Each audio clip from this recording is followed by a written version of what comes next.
নমস্কাৰ মই আজি দশম শ্ৰেণীৰ ছাত্ৰ ছাত্ৰীসকলৰ বাবে বিজ্ঞান বিষয়ৰ প্ৰথম যিটো চেপ্টাৰ আছে তাৰে মই কিছুমান টপিক লৈ আহিছোঁ যিবিলাক ইম্পৰ্টেণ্ট হ'ব। গতিকে ইয়াৰে যিটো চেপ্টাৰ আছে প্ৰথম চেপ্টাৰ সেইটো হৈছে ৰাসায়নিক বিক্ৰিয়া আৰু সমীকৰণ, কেমিকেল ৰিয়েকশ্যনছ এণ্ড ইকুৱেশ্যনছ। ইয়াতে আমি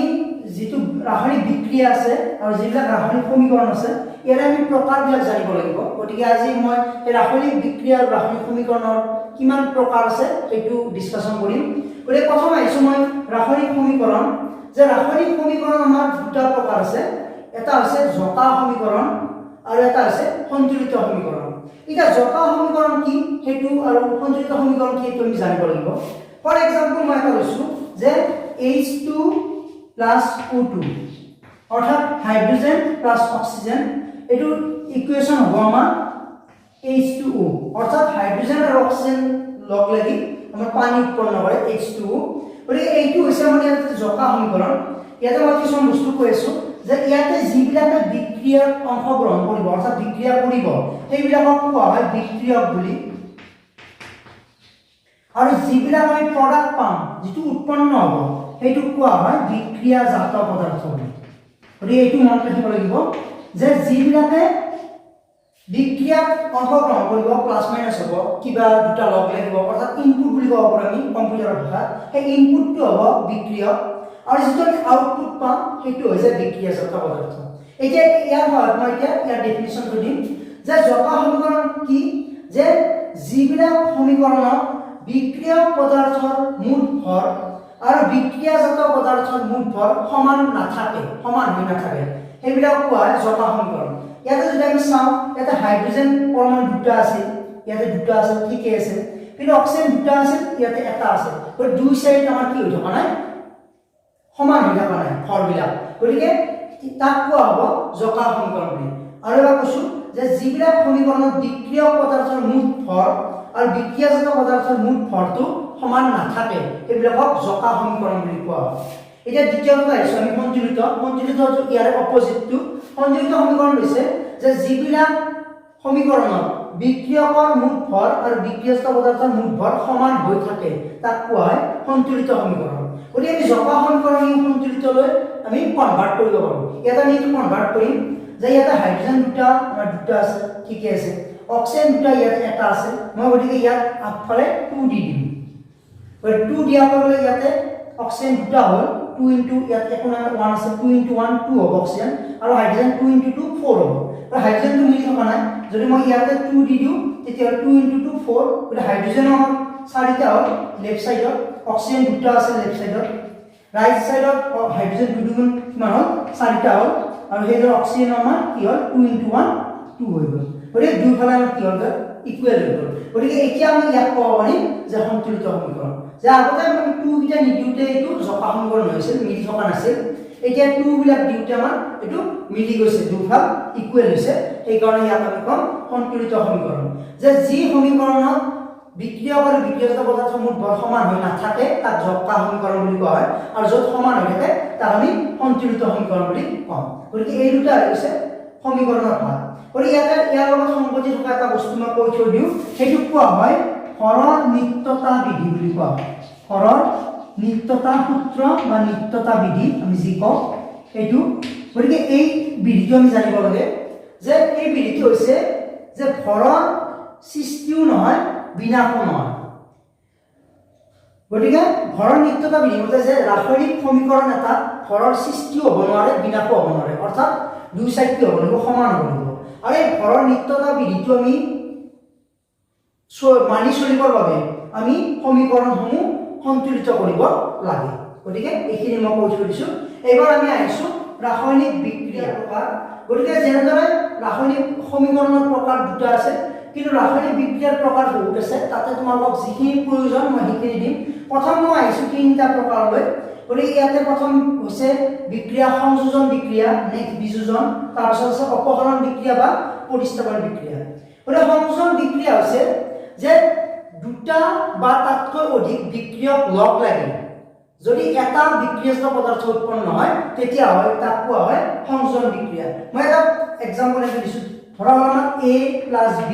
লগ লাগিছে, গতিকে উৎপন্ন হৈছে আমাৰ AB এটা পদাৰ্থ। গতিকে এইটো কোৱা হ'ব সংযোজন অৰ্থাৎ দুটা বা তাতকৈ বেছি বিক্ৰিয়ক লগ লাগিব পাৰে লগ লাগি পাব লাগিব আমি বিক্ৰিয়াস্ত কেৱল 1 গতিকে বিক্ৰিয়ক দুটা বা তাতকৈ বেছি লগ লাগি যদি এটা মাত্ৰ বিক্ৰিয়াস্ত পদাৰ্থ উৎপন্ন হয় তেতিয়াহ'লে তাক কোৱা হয় সংযোজন বিক্ৰিয়া ফৰ এক্সাম্পল মই এটা লৈছো যেনে এইমাত্ৰ দিছিল H2+O2 গতিকে এটা বেলেগ লম আমি C+O2 CO2 গতিকে ইয়াত কি হৈছে যে কাৰ্বন আৰু অক্সিজেন লগ লাগিছে দুটা বিক্ৰিয়ক পাইছো আমি কাৰ্বন ডাই অক্সাইড এটা বিক্ৰিয়াস্ত গতিকে ইয়াক কোৱা হ'ব সংযোজন সিমিলাৰলি আমি H2 + Cl2 গতিকে HCl গতিকে এইটোকো আমি সংযোজন বুলি ক'ব পাৰিম কাৰণ ইয়াত দুটা বিক্ৰিয়ক লগ লাগিছে পাইছো আমি এটা বিক্ৰিয়াস্ত পদাৰ্থ গতিকে ইয়াতে আমি সন্তুলিত কৰা নাই সন্তুলিত আমি কৰিব পাৰিম সন্তুলিত আমি এক্সট্ৰা পিছত শিকিম গতিকে এইটো হৈছে সংযোজন বিক্ৰিয়া আৰু বিয়োজন বিক্ৰিয়াটো বিয়োজন যিটো বিক্ৰিয়া আছে এইটো বিক্ৰিয়া সংযোজনৰ সম্পূৰ্ণ বিপৰীত অৰ্থাৎ ইয়াতে দুটা বিক্ৰিয়ক লগ লাগি এটা বিক্ৰিয়াস্ত ইয়াতে কি হ'ব এটা বিক্ৰিয়াস্ত পদাৰ্থ ভাঙি দুটা বা তাতকৈ এটা বিক্ৰিয়ক পদাৰ্থ ভাঙি দুটা বা তাতকৈ অধিক বিক্ৰিয়াস্ত পদাৰ্থ হ'ব পাৰিব যেনে এইটোকে লৈছো আমি প্ৰথমতে লৈছো CO2 এটা বিক্ৰিয়ক ভাঙি গৈছে ভাঙি পেলাই দুটা বিক্ৰিয়াস্ত পদাৰ্থ আমি পাইছো গতিকে এটা বিক্ৰিয়ক ভাঙি দুই বা তাতোধিক বিক্ৰিয়াস্ত যদি উৎপন্ন কৰে তেতিয়াহ'লে সেইটো কোৱা হ'ব বিয়োজন বিক্ৰিয়া অৰ্থাৎ ইয়াৰ অপজিট সিমিলাৰলি এইটোৰ অপজিট কৰি দিলে এইটো হৈ যাব বিয়োজন বিক্ৰিয়া HCl এটা বিক্ৰিয়ক H2 + Cl2 দুটা বিক্ৰিয়াস্ত পাইছো গতিকে এই দুটা হৈ যাব আমাৰ বিয়োজন গতিকে কেতিয়াবা কোৱেশ্চন আহে যে সংযোজন বিক্ৰিয়াক বিয়োজনৰ কিয় বিপৰীত বুলি কোৱা হয় বা বিয়োজনক কিয় সংযোজন বিপৰীত বুলি কোৱা হয় তেতিয়াহ'লে আমি ক'ব লাগিব যে সংযোজন বিক্ৰিয়াক দুটা বিক্ৰিয়ক লগ লাগি এটা বিক্ৰিয়াস্ত পাওঁ আনহাতে আমি বিয়োজন বিক্ৰিয়াক এটা বিক্ৰিয়ক ভাঙি আমি দুটা বা তাতকৈ অধিক বিক্ৰিয়াস্ত পাওঁ সেইবাবে এই দুটা বিক্ৰিয়া এটা আনটোৰ বিপৰীত বুলি কোৱা হয় এবাৰ আহিছো আমি অপহৰণ বা পৰিস্থাপন বিক্ৰিয়া অপহৰণ বিক্ৰিয়াটো হৈছে যে এটা সক্ৰিয় ধাতুৱে তাতকৈ কম সক্ৰিয় ধাতুৰ লৱণক সেই লৱণ দ্ৰৱৰ পৰা অপসাৰিত কৰে মানে কি কেনেকুৱা এটা মই এক্সাম্পল দিছো তোমালোকে তেতিয়া গম পাবা যে আমি লৈছো zinc plus copper sulphate CuSO4 গতিকে ইয়াতে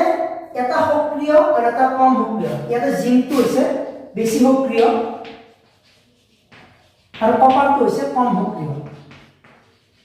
কি বেছি আৰু ই কম সক্ৰিয় গতিকে এটা বেছি সক্ৰিয় ধাতুৱে কম সক্ৰিয় ধাতু তাৰ লৱণ যিটো দ্ৰৱ আছে সেই লৱণ দ্ৰৱটো তাক কি কৰে আঁতৰাই পঠায় অপসাৰিত কৰা মানে আঁতৰাই পঠোৱা গতিকে আঁতৰাই পঠায় আৰু এইটোৱে কোৱা হয় অপহৰণ বিক্ৰিয়া এতিয়া মই বিক্ৰিয়াটো কৰি দিছো ইয়াতে হৈ যাব জিংক সালফেট প্লাস কপাৰ অৰ্থাৎ আমি যদি বুজিব লাগে যে এটা শক্তিশালী মানুহে এটা কম শক্তিশালী মানুহক যুদ্ধ কৰিছে গতিকে কম শক্তিশালী মানুহক কি কৰিব ঠেলা মাৰি বগৰাই দিব ইয়াতে এনেকুৱা এই বেছি সক্ৰিয় ই কম সক্ৰিয় ইয়াক কি কৰিব এই তাৰ যিটো লৱণ আছে সেই লৱণটো টানি নিব ই বেছি সক্ৰিয় আৰু ইয়াক সাইড কৰি পেলাই দিব গতিকে এইটো গতিকে আমি ক'ব লাগিব যে এটা সক্ৰিয় ধাতুৱে কম সক্ৰিয় ধাতু এটা তাৰ যিটো লৱণ দ্ৰৱ আছে তাৰ পৰা আঁতৰাই পঠিয়ায় আৰু ইয়াতে কোৱা হয় অপহৰণ বিক্ৰিয়া বুলি এতিয়া আমি নেক্সটটো লৈ আহিছো আৰু নেক্সটটো অহাৰ মই আৰু এটা কৈ থৈ দিওঁ ইয়াতে বিয়োজন বিক্ৰিয়া এটা ভাগ আছে তাক কোৱা হয় তাপীয় বিয়োজন বুলি এইটো কৈ থৈ দিওঁ মই হৈ যাব মানে তাপীয় বিয়োজন এইটো মই 4 নম্বৰতে ৰাখিছো মানে তাপীয় বিয়োজন কি যে যি বিয়োজন বিক্ৰিয়াত তাপৰ আৱশ্যক হয় মানে বিয়োজন হ'বলৈ তাপ লাগে সেইটো কোৱা হয় তাপীয় বিয়োজন মানে এটা এক্সাম্পল লৈছো যে তোমালোকে জানা চুনশিল CaCO3 ক্যালসিয়াম কাৰ্বনেট ইয়াক যদি আমি তাপ দিও তেতিয়াহ'লে ই ভাঙি যায় ক্যালসিয়াম অক্সাইড অৰ্থাৎ পুৰা চুন আৰু আমি লগতে কাৰ্বন ডাই অক্সাইড পাওঁ গতিকে ইয়াতে কি হৈছে যে তাপ দিয়াৰ ফলত ইয়াতে বিয়োজন বিক্ৰিয়া ঘটিছে মানে এটা বিক্ৰিয়া ভাঙি দুটা বিক্ৰিয়া পাইছো গতিকে বিয়োজন বিক্ৰিয়া কিন্তু ইয়াত তাপ ব্যৱহাৰ হৈছে সেইকাৰণে ইয়াক কোৱা হ'ব তাপীয় বিয়োজন এবাৰ আমি নেক্সট 5 নম্বৰলৈকে আহিছো এতিয়া আমি অপহৰণৰ পিছত আমি পাম ডি অপহৰণ কিন্তু ডি অপহৰণটো একে যেন লাগে কিন্তু একে নহয় বস্তুটো যে অপহৰণটো আমাৰ হৈছিল কি এটা সক্ৰিয় ধাতুৱে কম সক্ৰিয় ধাতুৰ লৱণৰ পৰা আঁতৰাই পঠিয়াইছিল কিন্তু ডি অপহৰণ কি হ'ব যে আয়নৰ বিনিময় হ'ব এতিয়া কেনেকুৱা মই ফৰ এক্সাম্পল লৈছো যে sodium chloride NaCl plus barium sulphate BaSO4 কি হ'ব ইয়াতে আয়নৰ বিনিময় ঘটিব কেনেকুৱা ইয়াতে মানে কি হ'ব ডাবল ডিসপ্লেসমেন্ট দুটাৰ পৰা এটা আয়নৰ পৰা বিনিময় কৰিব কেনেকুৱা ইয়াতে সোডিয়ামে কি কৰিব ইয়াৰ পৰা সালফেটটো ল'ব আৰু ইয়াতে বেৰিয়ামে কি ল'ব ক্লোৰিন গৰে কি হৈ যাব sodium sulphate Na2SO4 plus barium chloride BaCl2 অৰ্থাৎ ইয়াতে কি হৈছে আয়ন বিলাকৰ বিনিময় হৈছে ইয়াতে সোডিয়ামটো হ'ল ধনাত্মক ক্লোৰিনটো হৈছে ঋণাত্মক ক্লোৰাইড আয়ন বেৰিয়ামটো ধনাত্মক আৰু এইটো ঋণাত্মক গতিকে এটা ধনাত্মক আয়নে আনটো ঋণাত্মক আয়ন ল'ব আৰু সেকেন্ডটোৰ ধনাত্মক আয়নে প্ৰথমটোৰ ঋণাত্মক আয়ন ল'ব অৰ্থাৎ ইয়াতে আয়নৰ কি হৈছে বিনিময় হৈছে এক্সচেঞ্জ হৈছে আৰু ইয়াতে কোৱা হয় ডি অপহৰণ বিক্ৰিয়া বুলি আৰু আমি অপহৰণ আৰু ডি অপহৰণ যদি আমি চাওঁতে কিবা গণ্ডগোল লাগে তেতিয়াহ'লে তোমালোকে মনত ৰাখিবা যেটো অপহৰণ বিক্ৰিয়া তাতে এটা ধাতু থাকিব আৰু এটা থাকিব যৌগ কিন্তু ইয়াতে দুটা যৌগ হয় অৰ্থাৎ ইয়াতে সিঙ্গল ধাতু নাথাকে ডি অপহৰণ গৰে তাতে আমি গম পাওঁ যদি দুটা যৌগ হয় তেতিয়াহ'লে গম পাম কি ডাবল ডিসপ্লেসমেন্ট হ'ব আৰু যদি এটা ধাতু আৰু এটা যৌগ থাকে তেতিয়াহ'লে এটো অনলি ডিসপ্লেসমেন্ট হ'ব গতিকে এইটো কথা নেক্সট আছে অধক্ষেপণ বিক্রিয়া গৰে অধক্ষেপণ বিক্ৰিয়া হৈছে কেনেকুৱা যে আমি কি বুলি কওঁ যদি এটা পাত্ৰত পানী লওঁ আৰু তাত যদি আমি বালি মিক্স কৰি দিওঁ তেতিয়াহ'লে কি হ'ব অলপ সময় থৈ দিলে এই বালিবিলাক তলত কি হ'ব গেট হিচাপে পৰি যাব আৰু সেই গেটটোকে কোৱা হয় অধক্ষেপ বুলি অধক্ষেপ গতিকে যি বিক্ৰিয়াত অধক্ষেপ উৎপন্ন হয় সেই বিক্ৰিয়াকে অধক্ষেপণ বিক্ৰিয়া বুলি কোৱা হয় এই তোমালোকক মই কৈ দিছোঁ যে sodium sulphate Na2SO4 plus barium chloride যদি তোমালোকে লোৱা এটা যদি ইকুয়েশন তোমালোকে ফটোৱা তেতিয়াহ'লে কি পাবা বেৰিয়াম সালফেট পাবা প্লাস সোডিয়াম ক্লোৰাইড পাবা গতিকে ওপৰৰ বিক্ৰিয়াটো অপজিটটো আৰু এইটো বিক্ৰিয়া অপজিটটো ইয়াতে কি হয় যদি সোডিয়াম সালফেট আৰু তোমালোকে বেৰিয়াম ক্লোৰাইড যদি ইকুয়েশন কৰা তেতিয়াহ'লে দেখিবা ইয়াতে বেৰিয়াম সালফেট আৰু সোডিয়াম ক্লোৰাইড উৎপন্ন হ'ব ইয়াতে যিটো বেৰিয়াম সালফেট আছে আমাৰ এই বেৰিয়াম সালফেটটো অধক্ষেপ হিচাপে তলত পৰি যায় এটা হোৱাইট কালাৰৰ এটা অধক্ষেপ পৰে সেই কাৰণে এইটো কোৱা হয় অধক্ষেপণ বিক্ৰিয়া বুলি মানে য'ত অধক্ষেপ উৎপন্ন হয় তাতে কোৱা হয় অধক্ষেপণ বিক্ৰিয়া গতিকে সিম্পল কৈ ক'বলৈ এইটো তাৰপিছত আছে জাৰণ আৰু বিজাৰণ যেনেকুৱা সংযোজন বিজাৰণৰ বিপৰীত সেইদৰে জাৰণ আৰু বিজাৰণ সম্পূৰ্ণ বিপৰীত গতিকে জাৰণ হৈছে যি বিক্ৰিয়াত অক্সিজেন লগ লাগিব অৰ্থাৎ আমি যিকোনো বিক্ৰিয়া এটা কাৰ্বন প্লাস অক্সিজেন এটা কি হৈছে অক্সিজেন লগ লাগিছে CO2 তাক কোৱা হ'ব জাৰণ বুলি আৰু য'ত অক্সিজেন আঁতৰি যাব ইয়াৰে উল্টা কৰি দিওঁ গতিকে কাৰ্বন ডাই অক্সাইড অক্সিজেন আছে কাৰ্বনৰ লগত এতিয়া কি হ'ব ইয়াতে পৃথক হৈ যাব অৰ্থাৎ কাৰ্বনৰ লগত অক্সিজেনটো লগ লাগিছিল অক্সিজেনটো আঁতৰি গ'ল গতিকে ইয়াক কোৱা হ'ব বিজাৰণ এতিয়া ক'বলৈ গ'লে যি বিক্ৰিয়াত অক্সিজেন লগ হয় তাক কোৱা হয় জাৰণ বিক্ৰিয়া আৰু য'ত অক্সিজেন আঁতৰি যায় তাক কোৱা হয় বিজাৰণ বিক্ৰিয়া এতিয়া এই দুটা বিক্ৰিয়াত আমি ক'ব পাৰিম কাৰ্বন জাৰিত হৈছে এইটো বিক্ৰিয়াত আৰু ইয়াতে ক'ব লাগিব কাৰ্বন ডাই অক্সাইড বিজাৰিত হৈছে এতিয়া এই দুটা বিক্ৰিয়া য'ত লগ লাগিব মানে অৰ্থাৎ জাৰণ আৰু বিজাৰণ দুটা একেলগে য'ত হ'ব সেইটো এটা স্পেচিয়েল নাম আছে তাক কোৱা হয়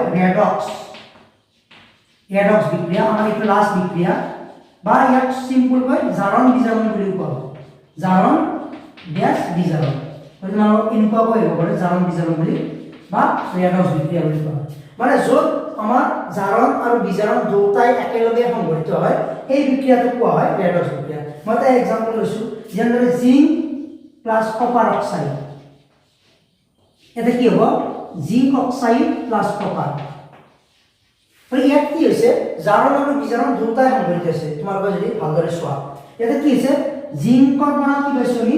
জিংক অক্সাইড পাইছোঁ অৰ্থাৎ ইয়াতে অক্সিজেন লগ লাগিছে গতিকে জিংক ইয়াতে কি হৈছে জাৰিত হৈছে অৰ্থাৎ জাৰণ বিক্ৰিয়া ঘটিছে ইয়াত জিংক জাৰিত হৈছে সেই সিমিলাৰলি ইয়াতে যদি মই কপাৰ অক্সাইডটো চাইছোঁ ইয়াতে কি পাইছোঁ কপাৰ পাইছোঁ অৰ্থাৎ ইয়াতে অক্সিজেন আছিল ইয়াতে আঁতৰি গ'ল গতিকে ইয়াত কি হৈছে বিজাৰণ ঘটিছে কোন বিজাৰিত হৈছে যে কপাৰ অক্সাইড গতিকে ইয়াতে জাৰণ আৰু বিজাৰণ দুটাই সংঘটিত হৈছে গতিকে ইয়াক কোৱা হ'ব ৰেডক্স বিক্ৰিয়া বা জাৰণ বিজাৰণ বিক্ৰিয়া গতিকে আজি মই টপিকটো যিমান পাৰোঁ সহজভাৱে বুজাবলৈ চেষ্টা কৰিছোঁ আৰু ইয়াৰে বেছি টপিক নাই তোমালোকৰ ৰাসায়নিক বিক্ৰিয়াৰ সমীকৰণত মই আজি বিক্ৰিয়া প্ৰকাৰ আৰু সমীকৰণৰ প্ৰকাৰ দিছোঁ আৰু ইয়াৰ পিছত সৰু সুৰা দুই এটা টপিক আছে সেইকেইটা মই পাৰিলে পিছলৈকে কমপ্লিট কৰাই দিম গতিকে আজি ভিডিঅ'টো যদি তোমালোকে শেষলৈকে চাইছা যদি ভাল পাইছা তেন্তে লাইক শ্বেয়াৰ কমেণ্ট কৰিবা আৰু মোৰ চেনেলটো এনেদৰে চাবলৈ মোৰ চেনেলটো ছাবস্ক্ৰাইব কৰিবলৈ নাপাহৰিবা আজিলৈ মই এৰিছোঁ নাই নমস্কাৰ